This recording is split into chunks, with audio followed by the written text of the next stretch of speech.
Beginning in early May, Webb began releasing response videos to my earlier video, MoonFaker Exhibit D.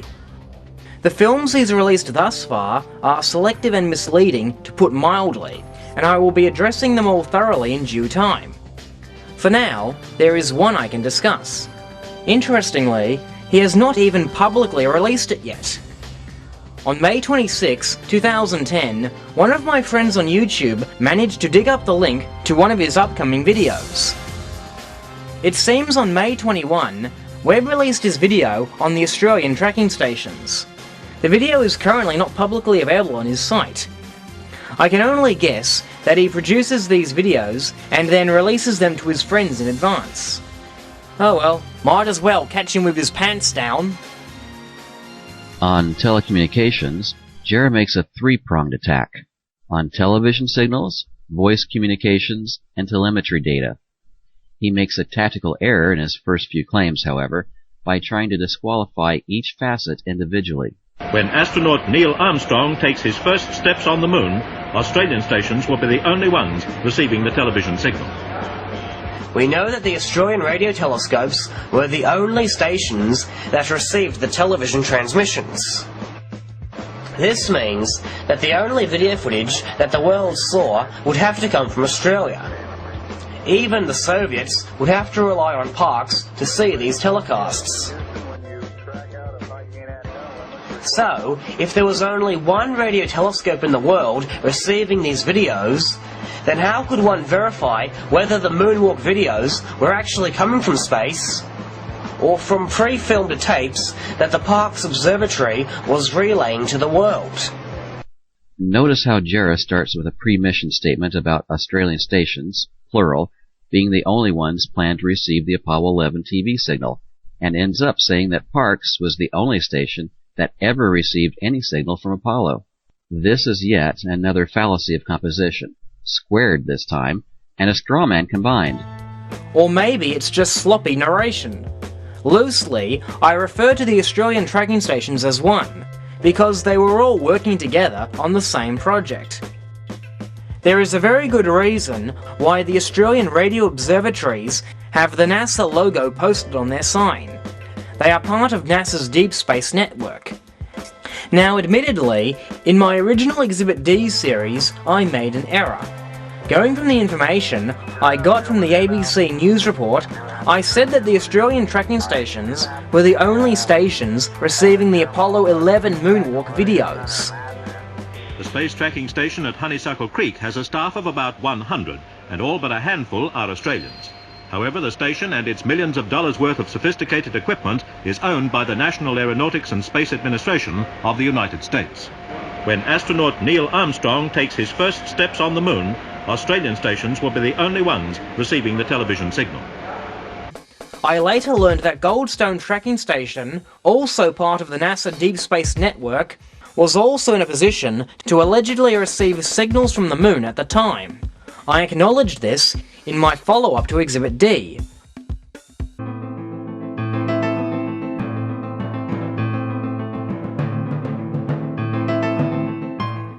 This diagram shows the Earth as seen from the Moon at the beginning of the Apollo 11 moonwalk.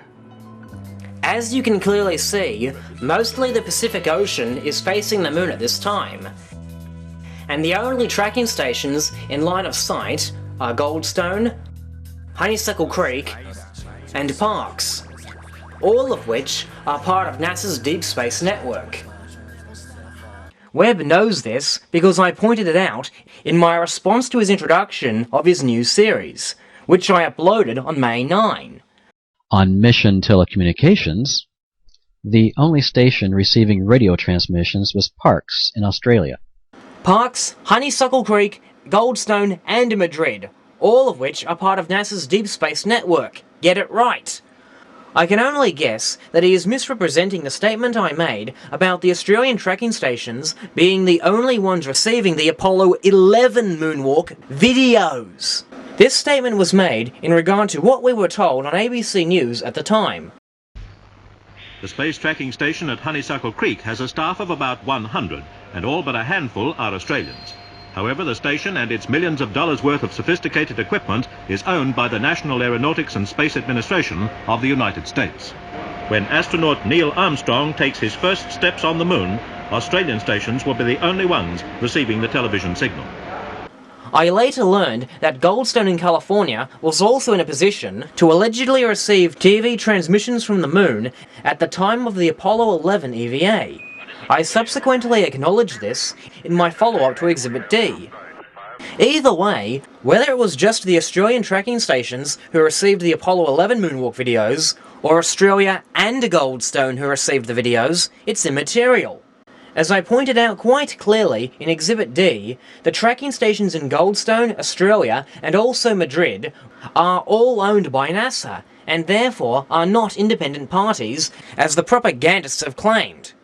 Webb not only commented on the video, but favorited it.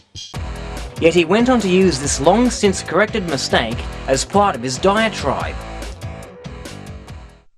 Originally, the plan was to give Parks sole coverage of the first moonwalk, but Armstrong made an executive decision to skip a scheduled nap, hard to understand why he couldn't sleep, and moved up their one and only EVA by more than 2 hours.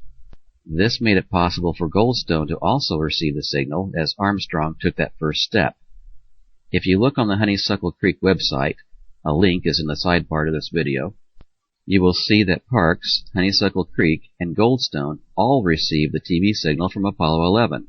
They even have scan comparisons showing the differences in quality of signal received simultaneously at each station.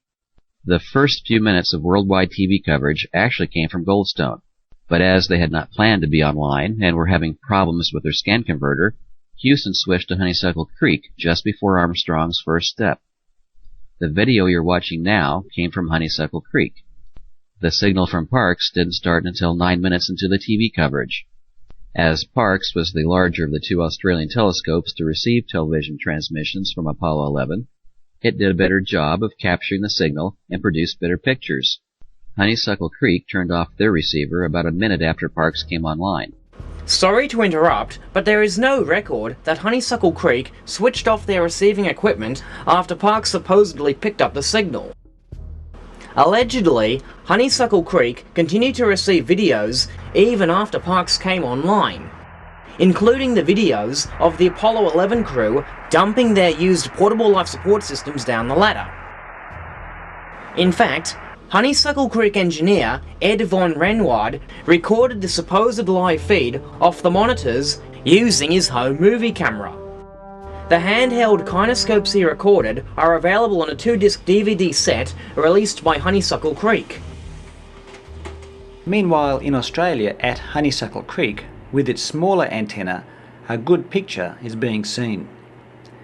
Using his handheld Super 8 movie camera, Honeysuckle's video tech Ed von Renwaard records Neil Armstrong coming down the ladder.